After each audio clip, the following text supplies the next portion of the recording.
don't know if it'll be a full season. Quote, I feel like we're asking for a lot. This is from a player, and this, I tell you what, some of these players get it. Some of them do get it. I feel like we're asking for a lot. I know we deserve it, but at the same time, it's kind of like we're kind of getting greedy. Listen to what this player just admitted. We're asking for a lot. I know we deserve it, but we're kind of getting greedy. We need to do a lot of doing. That's not coming from management. That's not from the owners. That's a WNBA player questioning her own union's negotiating strategy while a potential strike looms just days away. And here's what makes this explosive. She's not alone. According to ESPN's new report featuring anonymous player interviews, the WNBA locker rooms are fractured. Players aren't just disagreeing with the league office, they're disagreeing with each other about whether there should even be a season this year. The average score of this answer on a scale of 1 to 10 was a 6.1. That don't sound great. That don't sound great. One pessimistic outlier answered a 2. The most common answer was a 5. 50-50? 6.1 out of 10. That's the average confidence level among players surveyed when asked if there will be a full WNBA season, not 8, not 9. 6.1. The most common answer, a 5. 50-50 odds. Players are literally flipping a coin in their heads about whether they'll have jobs in 2 weeks. Brianna Stewart, treasurer of the executive committee, tried to calm fears, saying a strike isn't imminent. But when your own players are rating their confidence at coin flip levels, that's not reassurance. That's a red flag the size of a basketball court. Here's the next one. I'm done a good job about saving up. Just in case that scenario does happen, I'm super casual. So yeah, I'm fortunate enough to be in a bad position. This person right here says basically it'll kill them. Quote, it would impact me immensely. It's my job, so it would be a big deal. Now this one said, I'm pretty set up, but if it's a big paycheck, they want the big paycheck. Now look at the financial reality these players are facing. One veteran said losing a paycheck would impact me immensely. It's my job, so it would be a big deal. Another player with endorsements and NIL deals admitted they're pretty set up off the court and could weather a strike. A third player flat out said they've been saving up just in case a strike does happen. This isn't unity. This is every player calculating their own personal risk tolerance. And the gap between max contract players and roster bubble players, that gap is about to determine whether this league plays basketball in 2025. It's going to be the fifth player in the rotation on down. Those players are going to be like, I'm sitting back, we're leaving $500,000. All right, now I'm supposed to be making $100K, but with this new system, I could go up to $500,000. I'm just letting it sit there. Am I retarded? Yeah, no. I'm just leaving money sitting there. These players aren't going to be okay with that. Think about what's actually on the table right now. The new CBA would raise the average salary to approximately $500,000. Players currently making the minimum around $64,000 could see their pay jump to over $200,000. Max players like Kelsey Mitchell, they'd go from roughly $240,000 to over $1.2 million. That's not incremental growth. That's generational wealth for players who've spent their entire careers making less than rookie NBA players earn in a month. And some of them are considering walking away from it because the deal isn't perfect enough. Why do you think she signed to go play with Project B? Sophie Cunningham was playing for 100 and something thousand, I believe, with the Fever. She can go to $500K. That's the average play. Never mind the minimum guys. If you're Ari McDonald and you're staring how much the minimum salary, you're staring at that because she should be on a team this year, I'm sure. Here's the part that should terrify the union leadership. One player told ESPN, I'm pretty set up off the court. If it's a WNBA check we make now, it wouldn't bother me. But if it's a big WNBA check, an upgrade, you know I could use it. Read between those lines. This player is saying they'd cross a picket line for the new money, but not for the old money. Sophie Cunningham currently makes around $110,000 with the Mercury. Under the new deal, she could make $500,000. You think she's walking away from that? Kelsey Mitchell just signed with Project B, a 3-on-3 league, specifically because WNBA money wasn't enough. Now the WNBA is offering her over $1 million, and the union wants her to turn it down. Strike. Oh boy. Fans are going to obliterate these players if they choose to go on strike. It's going to be, yeah, you're going to have a little minority out there that's going to be like, hell no, we won't sign. They're going to be all in it for the players. But that's them old fans. The fans is just coming in that now make up 3-1. And this is where the fan backlash becomes a real problem. For years, WNBA players have been vocal about pay equity, about not making enough to live on, about having to play overseas just to supplement their income. The fans heard that message, they supported it. They showed up in record numbers last season, driving viewership up by 48% compared to 2023. Now those same fans are watching players potentially reject a deal that quintuples some salaries. The cognitive dissonance is deafening. Social media is already turning, comment sections are brutal. You complained about no money, now you're rejecting millions. That's the narrative taking hold, and once that perception sets in, it's nearly impossible to reverse. But here's what the union is actually fighting for. And this is where it gets complicated. It's not just about the salary numbers. It's about revenue sharing percentages. It's about long-term financial security. It's about establishing precedent for future negotiations.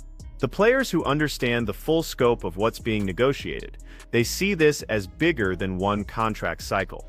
The problem, based on ESPN's interviews, a significant number of players don't fully understand what's on the table. One player admitted they're kind of clueless about the details.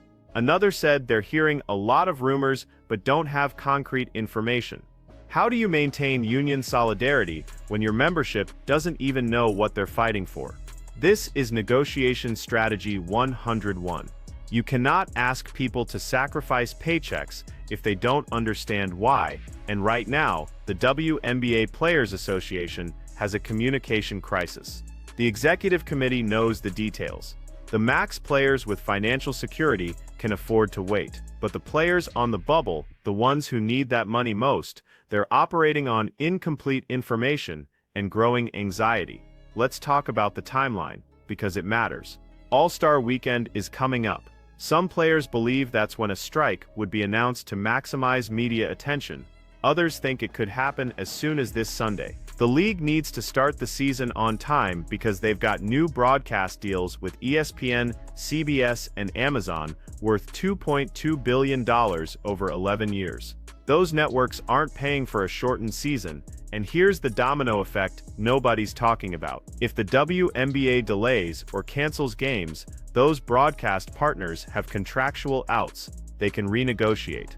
They can reduce payments. The very money that's funding these new salaries could evaporate if the players strike.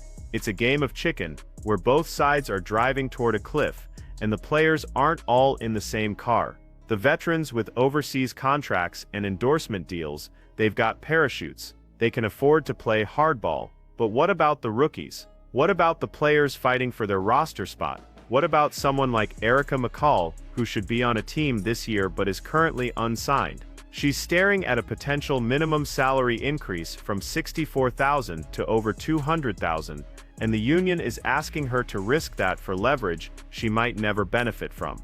This is the fundamental tension in any union negotiation, but it's amplified in the WNBA because of the salary compression. In the NBA, role players and superstars both make millions. The gap is massive, but everyone's financially secure. In the WNBA, the gap between max and minimum is the difference between comfortable and struggling. That creates competing interests that are nearly impossible to reconcile. And then there's the fan perspective, which the union seems to be completely miscalculating. The new fans who drove last season's viewership spike, they're not labor organizers, they're not union activists, they're casual sports fans who showed up to watch Caitlin Clark, Angel Reese, and exciting basketball. If those fans tune in and there's no games, they're not going to research the nuances of revenue-sharing agreements, they're going to change the channel.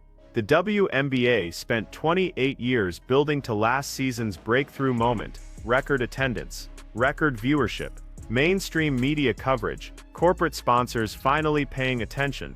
And now, at the exact moment when momentum is cresting, there's a real possibility the league goes dark. The damage wouldn't just be financial, it would be cultural. It would be the loss of relevance that might never be recovered.